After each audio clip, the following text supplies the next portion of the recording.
Okay. So now, ang ating pag-uusapan ngayon ay we are still in our series patungkol sa Kingdom of God. And mamaya, I'm going to entertain questions regarding the kingdom sa mga gusto nais magtanong doon. Kasi this is also will be part of our discipleship class. Kasi after the 8th meeting, bibigyan ko po kayo ng mga quiz. Okay. So, by June, ibibigay ko po yung mga pangalan ninyo sa ating bishop because nai-require niya po kung sino po yung undergo ng discipleship. Okay, so now, ang ating pag-uusapan ay still on the kingdom. Ang ating ifo-focus is the king of the kingdom. Okay? Ano ba yun? Kasi alam natin na yung kingdom comes from two words which is king and domain. Yung domain, that's the territory. At yung domain is na-dominate ng king. Okay? Now, ang ating subtitle is Identifying the Truth on the Kingdom. Okay? So, review. Let's take a review sa ating pinag-aralan. Alam natin na kapag tayo may problema sa buhay, at ang representation niyan, yung ulan, kailangan nating maghanap ng masisilungan. At kapag nakakita tayo ng oportunidad, for example, God's covering or the kingdom of God, nakita natin to sa pamamagitan ng patutuo ng mga ibang mga nananampalataya.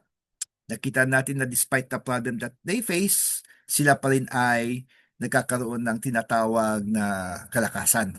At kumbaga nakikita mo na parang wala silang problema. Ang tawag natin doon is Kratos. We experience the Kratos, the power of God within them. Kaya yun yung naranasan natin. It's up to us whether tayo ba'y papasok sa kaharian ng Diyos or we will stay doon sa ating kinalalagyan. Ngayon, if we're going to enter doon sa covering ng Diyos, we will experience the dunamis, which is the uh, ability to continue to praise God, to continue to worship Him, and also the ability to be victorious sa lahat ng mga problema na ating kinakaharap. Kasi nga, we are under God's covering. And darating ang panahon na kapag tayo ay patuloy na nananampalataya sa Diyos, that our faithfulness is proven by God, we will now receive His authority or exousia. Tayo ngayon ang nagre-represent ng kanyang kaharian. We represent His goodness. Tandaan natin, ang sabi nga ng Panginoon, we have to journey with Him. At ang pag-journey natin sa Kanya is ang pangalan niya ang naitataas, hindi tayo. And remember, for many are called, but few are chosen. At alam din natin sa John 15:16, ye have not chosen me, but I have chosen you, saith the Lord, and ordained you that you should go and bring forth fruit, and that fruit should remain. Okay, so that whatsoever you shall ask in my name, He may give it to you. Okay, so we're going to talk about the beginning of the kingdom of Israel. Okay, so i-out ko muna itong sharing natin. Ang napakahalaga dito sa Kingdom of Israel, mapag-aralan natin yung concept ng kingdom. At makikita natin sa 1 Samuel chapter 8. Hindi ko na po papakita for the sake of time. Ang gawin po ninyo is isulat nyo lang 1 Samuel chapter 8. Nagkaroon po ng tinatawag na passing the torch. Kasi ang judge nung time na yon o kinoconsider na parang tagapamahala ay si Propeta Samuel. At ipinapasa niya yung torch doon sa dalawa niyang anak. Okay, ang pangalan ng anak niya ay si Joel and Abaya. Pero ang kanyang mga anak ay corrupt. They are perverted, they are wicked. So, dahil dito, nag-complain ang mga tao. Sabi sa 1 Samuel chapter 8 verse 5, behold, sabi nila kay Samuel, matanda ka na. At yung inyong mga anak, ang iyong mga anak ay hindi lumalakad ng naaayon sa lakad mo. Therefore, make us a king now to judge us like all nations. Take note, pagkatapos ng pagpasok nila doon sa Canaan, nagkaroon ng tagapamahala, ang tawag sa kanila judges. So they know, pag sinabing judge, parang hari. Before the establishment of the kingdom of Israel, meron silang tinatawag na form of government, and that is theocratic. Pag sinabing theocratic, ang kanilang hari ay walang iba kundi ang Diyos. Ang mouthpiece ng Diyos walang iba kundi ang propeta. Pero nagkaroon ng dissatisfaction ang mga tao. They were discontented of what is happening. Kaya sabi nila, kausapin natin si Samuel kasi hindi karapat-dapat itong mga anak niya. Therefore make us a king so that they will judge us. Okay? Pero kaninong pattern? Pattern ng nations, not pattern ng Diyos. Kaya masakit, no, na ang Diyos na nag-alaga sa kanila, talagang tinulungan sila, kapag nanalangin sila, talagang sinagot ang Diyos. Pero because of the discontentment, they wanted to have a king. So tuloy natin sa ating PowerPoint. Okay, sana yon. Okay. So, ang umpisa ng kaharian ng Diyos is not a pretty good sight. Ang pangit. Okay? Nagumpisa because nagkaroon ng wicked judge, which is si Joel and Abaya, na anak ni Samuel. At discontentment with the present form of government, which is theocracy. They want a monarchy. Kasi yung mga nations around them, they were ruled by a king, monarch. And they were influenced by the nations around them. So, ano napansin nyo? They were all complaining. We want a king, we want a king, we want a king. At sabi nga ng Diyos, sige, pagbigyan mo sila. But take note, they did not reject you as judge. They rejected me as their king. So, pinagbigyan ng Panginoon. Ang ganda pag-aralan nyo, Megi. Pinagbigyan ng Panginoon. And then, ang namili ng hari, walang iba kundi Panginoon mismo. Okay? Instead na ang mga tao mamili, ang namili ng hari, walang iba kundi ang Diyos. Okay, so matatagpuan niyo yun as you read the Word of God. You can find that in 1 Samuel chapter 9. So na ang napili, okay, iano ko uli sa ating hirap dito. Yan. Okay, so the king of Israel, Saul was the first king. Okay, in accordance doon sa history, he was the first king. But he was not from the tribe of Judah. He was a Bethlehemite. Take note that in Genesis chapter 49, ang appointment ng hari ay sa tribo ng Judah. And Bethlehem was the least and the weakest of all the tribes of Benjamin, of all the tribes of Israel. Okay, basahin niyo yan sa Judges chapter 19 to 21. Makikita niyo doon na muntikan silang ma-annihilate. Iilan lang ang mga lalaking natira. So they were the least because during that time in Judges 19, they were living in wickedness. They were like Sodom. Okay, they were like Sodom. Okay, so ano napapansin nyo? The king of Israel, the requirements must be from the tribe of Judah. But dito hindi, he was a Bethlehemite. He came from the tribe of Bethlehem. And his family was not even the best among the families of the tribe of Benjamin. He was the least. Sila yung pinakamababa. Okay? Now, anong nangyari? Okay, siya yung hari, unang-una, naging maganda. Sumunod siya sa utos ng Diyos sa pamamagitan ng utos ni Samuel. Ito, gawin mo. Ito yung you will win this, you do this. And he was very obedient. Pero dumating ang panahon na he doubted God's words. Nag-umpisa yan sa 1 Samuel chapter 13. And then when he doubted God's words, and then 1 Samuel chapter 15, mas lalong nag-rebel na siya. Kasi kapag you doubt God's words, you do not obey Him, ito ay equivalent to rebellion. At ang rebellion na to, ang equivalent ito is witchcraft. Kaya he made a sin.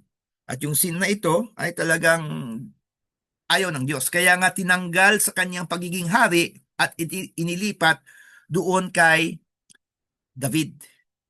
At alam ito ni Saul, pero ayaw niyang umalis doon. He denied God's words. And then not only he denied God's words, he deified himself. Ayaw niya mag-step down sa trono. So, ito yung nagiging problema natin as Christians. Okay? Sometimes once we are down, we pray, Lord, bless us, bless us, bless us. And then pag na-bless na tayo ni Lord, umaalis na tayo sa presensya ng Diyos. Marami na tayong napatunayan sa church. Dami lang problema, pupunta sa church.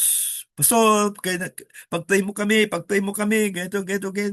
So we prayed for them. And then after a while, sabi nila, kapag kami po, Pastor, ay pinagbigyan ng Panginoon, we will serve the Lord. Maninilbihan kami. And then, bigyan sila ng pagkakataon, they were blessed by God. Alam niyo nangyari? Nawala na sila sa church. Nagkapera lang. Yumaman na. Lumabala sila sa church. Okay? So, yun yung nagiging problem talaga na sometimes we pray to God dahil sa problema natin, pero pag nabigyan na tayo ng solusyon, nawawala tayo sa Diyos. Kaya nga, pag-aralan natin, bakit hindi ibinibigay ng Diyos ang hiningi natin? Kasi baka mamaya ito yung maging sanhi ng ating pag-alis sa presensya niya. Now, tuloy natin. Okay, kasi maiksi lang itong sasabihin ko kasi gusto ko sa question and answer tayo. So, remember that in Revelations 19 verse 13 and 16 that Jesus is the King of Kings and Lord of Lords. So therefore, hindi lang siya hari. Siya ay hari ng mga hari. Hindi lamang siya Panginoon, siya ang Panginoon ng mga Panginoon. So sino tong kings? Sino tong lords? Take note, in Genesis 1:28, ano sinabi ng Panginoon? Be fruitful, multiply, replenish the earth, subdue the earth, and have dominion over every living thing. Dominion. If you dominate, you have your domain. And if you have your domain and you are the one who dominated it, you are now a king. But if you will get the glory, hindi si Christ ang king mo. But if you will give God all the glory of your success doon sa domination mo, He become the King of Kings. At marami kang nasasakupan, marami kang mga subjects. Halimbawa, ikaw ay isang leader at sila ay naidadala mo sa Panginoon. Then you become a Lord. And because nadadala mo sila sa Panginoon, Jesus becomes the Lord of Lords. So yan ang ibig sabihin ng King of Kings and Lord of Lords. Now, Christianity is God's kingdom where Christ is King. Okay? Now, aalis ko muna to. Pag-aralan ninyo ang 1 Samuel chapter 8 hanggang chapter 15. Makikita niyo doon na sabi ni Lord, through Samuel, you have to obey my law. You have to fear me. Hindi sinabi you have to obey the king. You have to fear the king. No, walang sinabi ganun si Lord. Ang sinabi niya, you obey my law and fear me. Therefore, even though Saul was king, kay Lord pa rin dapat ang respeto. Sa Diyos ka pa rin sumusunod. Yun din ang sinabi ni Lord kay Solomon. If you will obey my words, if you will hearken unto me, just as how your father David had hearkened unto me, then I will bless you and the seed after you. Okay? So yun yung kagandahan ng Panginoon na talagang i-bless niya talaga kapag sumusunod ka. Now, sabi ng iba, si Saul daw ay panakip butas lang. Panakip butas. No, hindi. Kasi sabi nila, ay si David kasi bata pa. Kaya ginawa muna ni Lord si Saul panakip butas. No. Kung naging obedient lang sana si Saul, basahin ninyo sa salita ng Diyos, sa kanya na yung kaharian forever. Sa yung mga generations niya, hindi kay David. So instead na sa Judah ang scepter, mapupunta ang scepter sa Bethlehem. Yun yung binigay na pagkakataon ng Diyos kay Saul. Now, i-relate niya na lahat ng sinasabi ko, i-relate ninyo sa kaharian ng Diyos sa ating buhay. Hindi tayo karapat-dapat na maghari eh. Inulit ko, we do not have the right to have dominion. Because isinuko ito ni Adam. But because of the sacrifice of Jesus Christ, and He resurrected, He gave that dominion sa mga mananampalataya sa Kanya. At wala siyang pinipili. We have the choice. Kaya nga, if you want blessing, therefore obey God. But if you want cursing, disobey God. So, balik natin ito. So it's all about the King. It's all about Jesus. It's all about God. It's not about us. It's not about our glory. Christianity is about pursuing peace. Christianity is about pursuing peace. Wala nang iba. Sino ba yung peace? Walang iba kundi si God. Who is the Prince of Peace? Walang iba kundi si Christ. Therefore, we have to pursue God. We have to pursue Christ. Kaya kakaibang Christianity compared to the Philippines, to sa Americans, magkaiba. Okay, mamaya itutuloy natin to. Christianity is about relationship. It's not only about companionship. It's not about being who is the leader and who is the servant. No, it's about relationship. Okay? Last slide before we go. The King of the Kingdom. Christ is the King of the Kingdom. Christians are kings of their own domain, but Christians are subject to the King. Okay, inulit ko. The King of the Kingdom, that's Christ. And we are kings of our own domain. Because kaya naging domain natin to because napagtagumpayan natin yan. Kasi yan yung utos ng Diyos. Christians are subject to the King. We are subject to the King. Okay. So, makikita natin dito the lessons. The lesson here is God is giving us the opportunity. God is giving all of us the opportunity. May tanong, di ba, bakit may suffering? It's our choice. God is giving us the opportunity to be triumphant or not. Sabi nga ni Miles Monroe, okay, sa kanya, isa sa mga lessons niya, success and failure are predicted. They can be predicted. How? By your actions. Kaya kapag gusto mong maging successful, makikita yan sa hard work. You really have to work hard. Consistent. Consistent ang work mo. Pero if you, makikita mo, malalaman mo that you will fail because hindi mo, hindi ka nagtatrabaho eh. Hindi ka nagwo-work. For example, sabi sa isang study, to master one thing, you have to do it 10,000 times. Kung gusto mong ma-master ng isang bagay, you have to do it 10,000 times.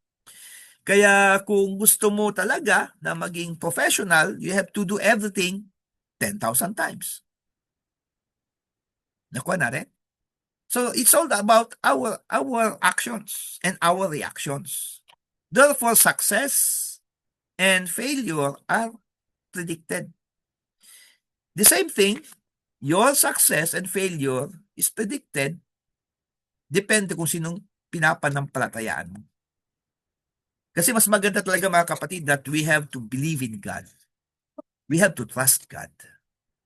Okay, maiiba tayo ng subject kapag pag-uusapan natin about church. So iba yan. Ayaw ko nang humabang ating usapin. Dito ko natatapusin. The kingdom of Israel is a model for us to learn. Template yan eh. Paano ginawa yun?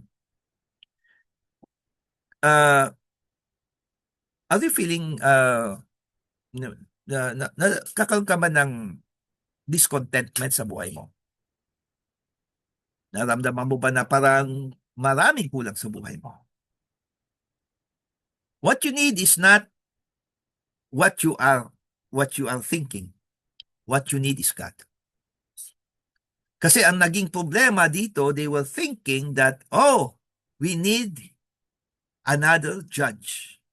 But itong mga kaharian dito, yung aking kapitbahay, iba ang kanilang paraan. Iba ang nagahari sa kanila. It's not a judge, it's a king.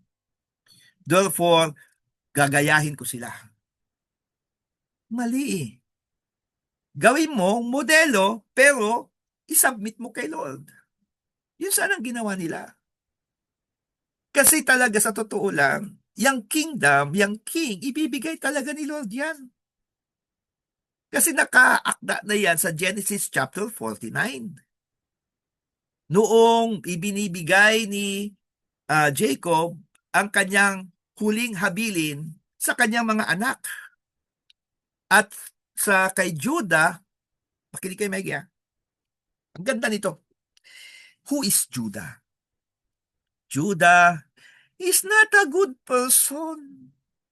Pasaway na anak nung siya ay bata pa. Sakit sa ulo ni Jacob. Pero bakit sa kanya ibinigay yung scepter? Because in the end, nagbago siya. Kaya napunta si Joseph, the dreamer, sa Egypt. It was because of Judah. At noong sinasabi ni Joseph na maiwan si Benjamin doon sa Egypt, sabi niya, hindi pwede, mamamatay ang ama namin. Ako na lang ang ikulong nyo. So, yung heroism ni Judah, napansin yun ng Diyos. Yun ang kailangan. We need to be the hero of faith. Makikita nyo heroes of faith sa Hebrews 11. Hebrews chapter 11, nakikita heroes of faith. Yun ang gusto ng Diyos eh. We have to be the heroes of faith. At lahat ng mga heroes of faith, tandaan natin, palpak yung mga yan na nag-umpisa. Abraham nga eh, tingnan nyo, matatakotin. So, don't say that hindi ako karapat-dapat. Kapatid, si David hindi karapat-dapat. Maraming hindi karapat-dapat. Lahat sila hindi karapat-dapat. Pero ano ginawa ng Diyos? He made the call, di ba? And then, He chose them. Why? Because they responded to the call. Ang gawin lang natin, we respond to the call of God. Wala na. Yun lang, we respond to the call of God. Kung ang ginawa lang sana nila noon is that, Lord, we are discontented with these two guys, these sons of Samuel. They are not worthy to be judged. And then, kinausap sana nila si Samuel, and then, kumuha sana sila ng advice. But no. Kaya ito yung magiging, lesson natin. If we are discontented, if we have any problems, lapit natin kay Lord. Lapit natin kay Lord. Huwag tayong padalos-dalos sa desisyon. Kasi, ano yun bugso ng damdamin yung nangyari kila sa Israel. Yung decision sila is because of their emotions. They were discontented to the core. Grabe na kasi ang korupsyon na ginagawa ng mga anak ni Samuel. Matanda na si Samuel. Kaya sabi nila, we are discontented. We want a change of government. We don't want a judge. We want a king. Kaya dito, if we are discontented, if you want something from God, if you want answers, sulat nyo, Psalms 37, verse 1 to 5. Fret not because of evildoers. Okay? Huwag kayong manlupay-pay. Dahil ikaw, ginagawa mong lahat para kay Lord. Sila, hindi naman lang ginagawa para kay Lord. Pero sila, pinagpapala ni Lord, tayo hindi. No, don't do that. Never compare yourself. Because you are incomparable. Alam niyo ba yung Christians? Okay? Alam niyo ba kung saan kinuha yung Christians? Kinuha yan sa panahon ng Rome. Anong tawag sa ang country is Rome. Anong tawag sa mga tao sa Rome? Romans. Ephesus. Anong tawag sa mga taga Ephesus? Ephesians. Thessalonica. Anong tawag sa Thessalonica? Thessalonians. Galatia. Anong tawag sa kanila? Galatians. Kristo. Anong tawag sa kanila? Christians. Nakuha natin? Romans are citizens of Rome. Galatians are citizens of Galatia. Thessalonians are citizens of Thessalonica. Corinthians are citizens of Corinth. Christians are citizens of Christ. Therefore, we have to show Christ. We have to let our light so shine before men. Amen? So, dito po magtatapos ang ating pag-uusapan. Maaga po tayong matatapos kasi ang gusto ko po, if you want to have any questions regarding our topic at yung mga last topic natin, mga previous topics natin, the floor is open. So you can all turn on your cams so I can see the beautiful faces of my brethren. Nakikita ko lang kasi dito ang dalawa kong kapatid na si Abet at saka si Missy kasama ang kanilang gandang aso. Hello ma. Hello hello Kim. Hello Inang.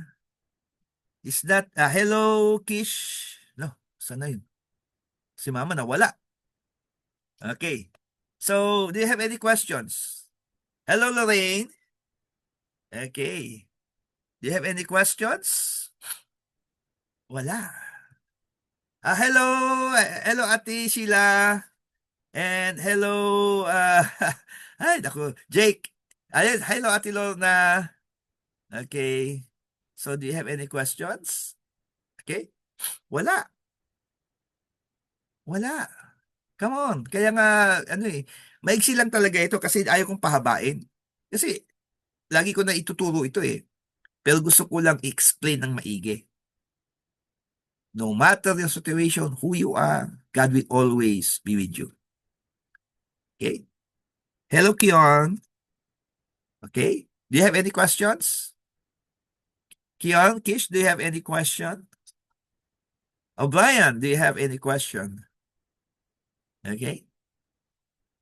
May mga tanong na naisabi sa akin pero hindi nila sinabi na iano ko sa Q&A kaya hindi ko sasagutin sa Q&A. So as of now, yung Q&A ay wala muna kasi wala nag-Q&A eh. Si Mama Aida, may Q&A siya regarding sa John 16:33. Pero masyadong malalim yon patungkol sa peace. What is that peace? Walang iba kundi kay Kristo Jesus. Sagutin ko lang ng konti yun dito. Give me 2 minutes. Tandaan natin ang John chapter 13 hanggang John chapter 17 ng John. John chapter 13 to 17, ito ay para sa mga believers, not sa unbeliever. Kaya yung peace na sinasabi dito ay yung nakakaunawa sa salita ng Diyos. Kasi kung babasahin ninyo in verse 30 to 32 doon sa John 16, now you are speaking plainly and not in parables. They understood what Jesus was saying. Why? Because they believe in Christ. Kaya Christians lang ang makaka-receive ng peace, which is Christ. Kaya nga Christianity must pursue Christ, must pursue peace. Kaya and you will have peace. Why? Because of Christ, because of the Word. Not because of the PNP, not because of the government, but because of Jesus. Yun po yung sagot nun. Okay? Yung talit naman, masyadong technical yon kaya inano ko po doon sa ano natin. Binigay ko po yung pictures muna, pero sabi ko, ba't ko bibigay pictures? Bigay ko ng buong PDF. So you can download it and you can print it, okay? So that mapag-aralan ninyo kung ano yung nakasulat doon. Research ko po yon. That's my research. Wala na tanong? Justin, may tanong ka anak? Kim, anak, may tanong ka? Sicilian daw ako, Pastor. Sige Jillian, anak.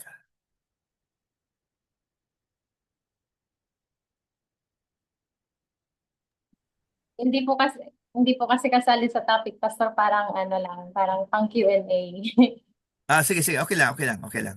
Kasi walang nagtatanong patungkol sa topic eh. I-chat ko na lang, Pastor.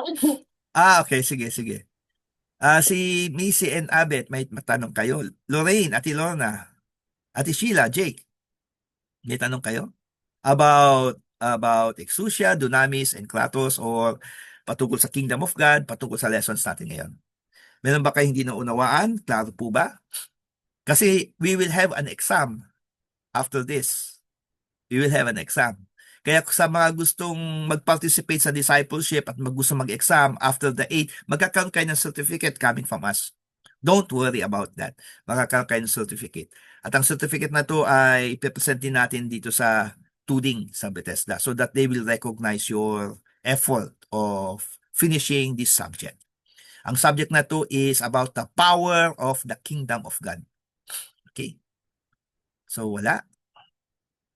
Wala. Malinaw, malinaw na malinaw. Okay, so wala na. Okay, ang aga pa oh. You still have 15 minutes left. Wala na? Wala na. O maski na hindi related, sige, go.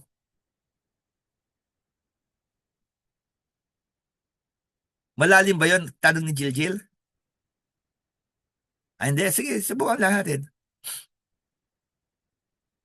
Baka yung mga iba dito may mga ano rin, may mga ano rin sila. Sige, go anak. Ano po kasi, Pastor, na-share. May nagtanong po sa akin na friend ko kagabi. Mm. Sabi po siya na yung asawa daw ng pinsan niya, parang nakikita daw yung papa niya, patay na yung papa niya, Pastor. Tapos tinatanong niya ako, tapos sinabi ko yung turo niyo, Mm. ano daw gagawin? Magre-review daw ba? Ganito. Sabi ko naman, wala kang power nun kung walang relationship kayo. Pero Yeah, yeah. sagot, Pastor, para isend ko po sa kanya. Tapos si Jillian, tinatanong niya ako kung totoo ba daw yung third eye. Okay, okay. So, sagutin ko muna yung isa. Alam natin to, para for the sake sa mga di nakakaalam, may tinatawag tayong familial spirit. Saan natin to nakuha? Nakuha natin to doon sa espiritu na pumasok sa isang lalaki At ang espiritong ito ay nangangalang Legion. At nung bumaba si Jesus doon mula sa barko, sumunod, nakita siya ng taong ito. Lumapit kay Jesus. And then sabi niya, Jesus, have you come here to torment me? So alam niya na siya ay anak ng Diyos. Jesus, Son of God, did you come here to torment me? And then pinalayas ni Jesus yung espiritu. Pero ano sabi ng espiritu bago palayasin? Huwag mo kaming alisin sa lugar na ito. But dalhin mo kami doon sa mga baboy. So, bakit ganon? Because they are familiar spirit.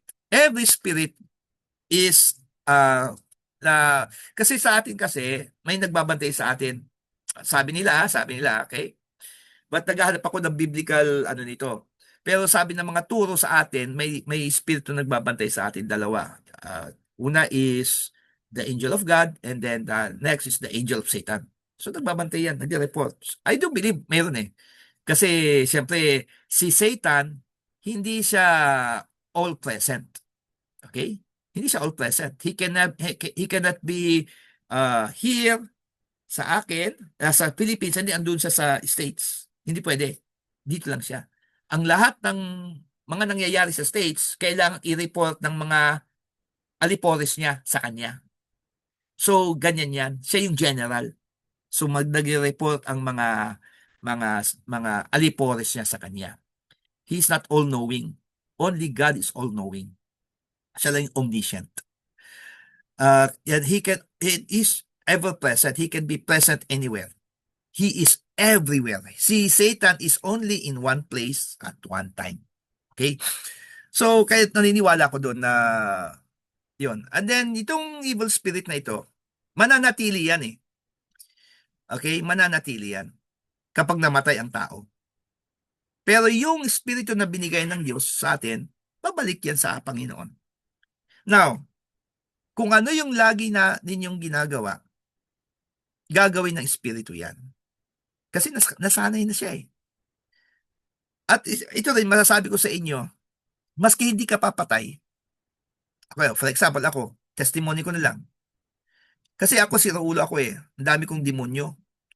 Demon pa siya ako, ang dami kong spirito. Kasi I can never mention the name of Jesus. Hindi ko kaya. Hindi ko kaya. Pero nung tumanggap ako kay Kristo Jesus, sinuko ko lahat sa Kanya. And one time, nung ako ay nasa labas, yung aming kasama dito sa restaurant noon, napadaan sa gym. Okay? And yung gym kasi naging church noon. Pagdaan niya sa gym, may narinig siya sumusuntok. Tapos yung parang nagpa-practice. Andiyan dyan si Noy. Noy kasi tawag sa akin. Andiyan si Noy. Tinignan niya. Walang tao. Every time ganun nangyayari. Nagsumbong sa akin. Noy, pumunta ka ba sa ganito, ganyan, ganitong oras? Hindi, nasa labas pa ako. At in-explain ko sa kanya yung about familiar spirit. So, anong dapat natin gawin? Yun yung tanong, di ba? Anong dapat natin gawin? One, pray. Pray to the Lord. You pray. You pray for the presence of God. We are not affected by evil spirits if Christ is in us. Okay? Kailangan mo munang magkaroon ng relationship kay Christ. If you do not have any relationship with Christ, you will be affected by even yung bang hindi lang spirits, lahat. May narinig kang kaluskos. Okay? Magiging paranoid ka. Kaya nga yung peace mawawala sa'yo. You have to have a relationship with Christ. Okay? So yan yung sagot lang. Yun lang dapat natin gawin. Wala nang iba. And then, yan, lalayas din yan eh. Hindi mo na kailangan in Jesus' name. Wala na, hindi na kailangan yan. Bakit? Because you have Jesus in you. Okay? Now, patungkol sa third eye. There's such thing as third eye. Okay? Meron yan. Bakit? Kasi, doon ako dati. Meron akong third eye noon. Pero ako ay under under atheism. At ako ay nagpapasubject sa mga espiritu. Ako ay may mantra, nagsusutra ako noon, tapos naka-pose ako, naka-Indian sit ako, tapos I breathe differently, and I mention and I can plant mga ano sa inyo, and then magpa-plant ako ng mga images sa inyo, and then kunwari huhulaan ko yon. Kasi pinlant ko eh. So Satan can never know what you're thinking. He can only guess what you're thinking. Satan can plant images in your mind and then say, you are thinking this. And then ikaw naman maniniwala ka. But it's not they cannot guess what you're thinking. They can plant images in your mind and they will say, I know what you're thinking. So ganun yun. Parang magic, di ba? Magician. Ganun yun. So, something like that. So, ang Diyos lang ang pwedeng makapag-alam ng ating iniisip. So, the third eye is real, pero kailangan mo ng tulong ng mga demonyo. You need to be under the influence. Pero if you are in Christ, there is no such thing as third eye. Nawala na yun. Yung ability kong yun, nawala na. Ang meron sa atin, sabi ni Pastora, discernment, which is true. But that discernment, na-abuse. Okay? You need to pray for that. Okay? Sometimes, nagdi-discern tayo, yung pala, out of our own emotions. Kaya yung discernment, pinagpiprayan talaga. Mahirap. Kaya nga, ano sinabi ng Panginoon, Matthew 7, judge not, lest ye be judged. Okay? Amen? Wala na? Okay na, anak? Jill?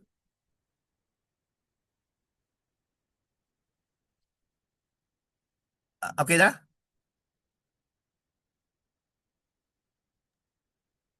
Tinanong niya, Pastor, kung lahat mo ba may familiar spirit, di mo ba narinig yung sabi ni Pastor, sabi ko kanina yun. Di ba yung gumagaya sa inyo, Pastor? Lahat meron. Lahat meron. Sa susunod na gagawin ko sa Q&A, gagawin ko Q&A yan kasi mahaba to eh. Hindi na, ano to. At saka, yan eh, spiritual warfare, kailangan pinagpipray. Pero kapag Q&A, okay lang. Okay lang. Okay lang yan. Q&A naman eh, is it's a lesson. Kaya no problem. So, meron pa ba? Basta lahat tayo may familiar spirit, ha? Hanggang ngayon. Hanggang ngayon, may bumabantay sa'yo. Inulit ko, hanggang ngayon, binabantayan ka ng familiar spirit. Bakit? They are seeking butas sa atin. Kasi gusto nilang pumasok uli. Kaya wag mo sasabing, wala akong familiar spirit dahil ako'y na kay Kristo. Wrong. Di nyo ba alam, ang favorite tambayan ng demonyo ay church?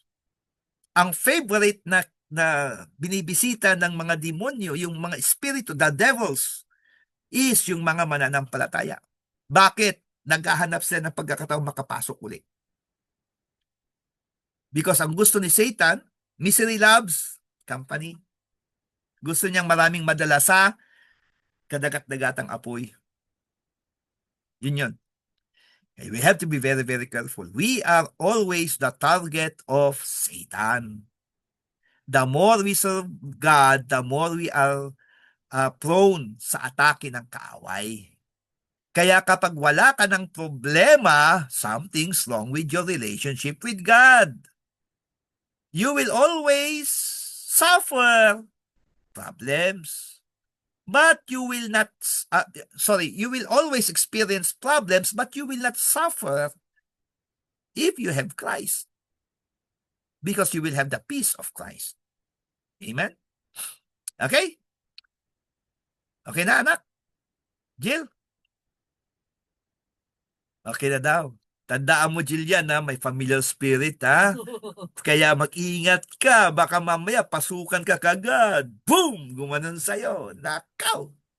Ano daw po si Peter? Ano, anak? Ano, anak? Wala pa, Pastor. Okay. Si Kim yata may gustong tanungin. Naka-mute ka, anak. Yan. Pastor, kasi itong dalawa nagtatalo sila sa ano, ibig sabihin daw po yung familiar spirit, bad spirit daw po. Kasi 'di ba po before si Kish nung nag-turn 4 po ata siya nun. 'Di ba po nabanggit ko na before na nakita daw niya si Josiah Mm-mm. kasama niya yung angel bumaba Mm-mm. sa swimming pool. So ibig daw sabihin nun, Pastor, yung familiar spirit is bad spirit kasi na-experience ni Kish na makita si Josiah kasama yung angel. Yun po. Uh, Bad spirit kasi it's the spirit coming from Satan. Bigyan tayo ng example. Okay? Gusto nyo malaman na mayroon sa Bible yan?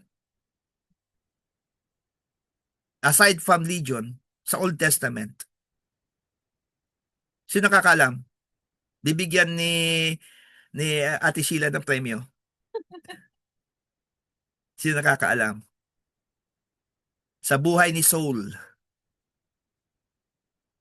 King Saul. Nung patay na si Samuel, pumunta siya sa isang medium. And then, please show me Samuel. And then nagpakita si Samuel.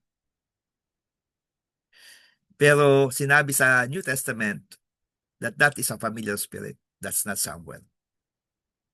It's evil. The dead are already in heaven. Kapag nagpapakita sa iyo, it's not them. It's the familiar spirit, letting you think that they are here. Amen? So, alam ko, yung iba dyan, nagsasabi na, paano yung ganito, paano ganito, nakikita ko siya, nakikita ko gano'n. Take note of this, that they are not them. Kapag nasa langit ka na, ayaw mo nang bumaba eh. No, definitely. Ikaw ba, kapag nandoon ka na sa, sa heaven, bababa ka pa dito? Hindi na. You are going to pray na makasama tayo doon. Okay? Kaya nga, ang prayer nila is, they are praying kay Lord na, Lord, okay, pwede ba ito? Hindi yung we are not the one going to pray to them. No. No, no. Tandaan natin ang lahat ng mga mahal natin sa buhay na promote na andun na sa langit. Hindi na yan. Pero may time na buhay ka pa, may experience nila ang familiar spirit mo. Okay, and that will be another topic. Mahaba to.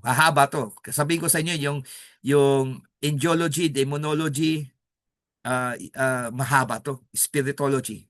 Mahaba yan. Mahabang lesson yan. It will take about hours. Sa Macau nga dalawang araw na session From 11 to 5 o'clock. 11 in the morning up to 5 p.m. 2 days. Discussion yan. Kaya dito, hindi natin dapat i-cover dito kasi it's already 1 hour. Okay? So, if you have any questions, reserve it for next time or you can just message me. Please message me gaano man sa tingin nyo na parang imposibleng tanong, wag lang pilosopo. Please message me. I love to entertain questions. I love to entertain questions. Kasi mas natututo ako. Kasi alam naman natin na tayong lahat ay maraming ginagawa. Lahat tayo. At kapag hindi na natin nababalikan yung mga dating ating ginagawa, nakakalimutan natin. So lahat ng mga lessons ko noon, kinakalkal ko. I'm not all-knowing, okay? I am all researching. Mahilig akong mag-research. I love to study. Lalo na kapag Word of God. Amen? Okay? So, wala na po kayong mga tanong? May sinabi dito si John Samuel. Bakit si Samuel? Okay? Si Saul, 'di ba, nung namatay si Samuel, okay, pinuntahan niya yung witchcraft, yung medium upang tawagin ang si Samuel. Okay, yun yun. Baka yun yun. Sa Samuel yun. Okay? So, wala na po ba? Okay, so let us now go to our communion before we end it in prayer. Sige, tayo lahat ay manalangin. Let us take our bread and let us go in the presence of God. Father God, we give you thanks and praise. Tinataas namin ang tinapay na ito na nagsisimbolo ng inyong salita.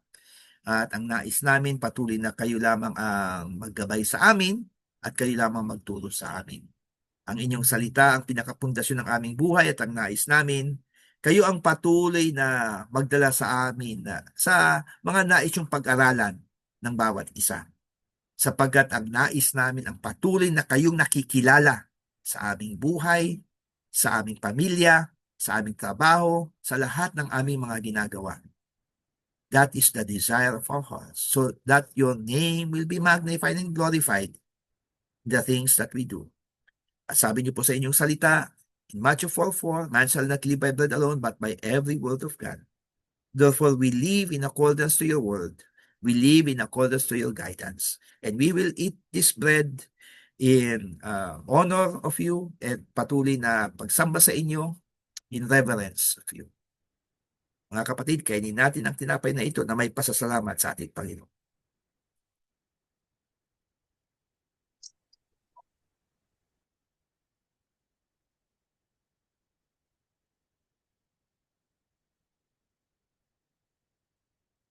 Taas natin ang juice. Muli, dakilang Ama, tinataas namin ang juice na ito. At kami po ay nagpapasalamat sapagkat alam namin ang inyong Espiritu Santo ang kumikilos ng malaya sa aming kalagitnaan. Be magnified, be glorified as we continue to put our trust in you. Let the Spirit move mightily in the midst of your children and guide us to the path that you want us to take, the path leading to your success and to your victory. Salamat po at inimin namin ang Diyos na ito na may pasasalamat at pagsamba sa ngalan ni Kristo Jesus.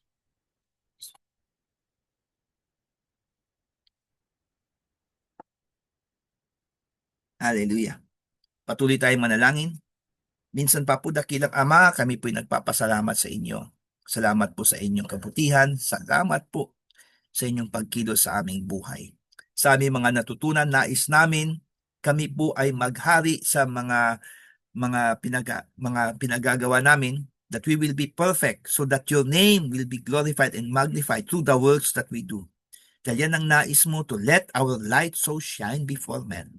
Salamat po, dakilang Ama. Salamat po. Wala po kaming gagawin kundi patuloy na magpapasalamat sa inyong presensya. Dahil yan ang nais namin, ang patuloy na pagkilos mo sa aming buhay, sa aming pamilya, and the things that we do.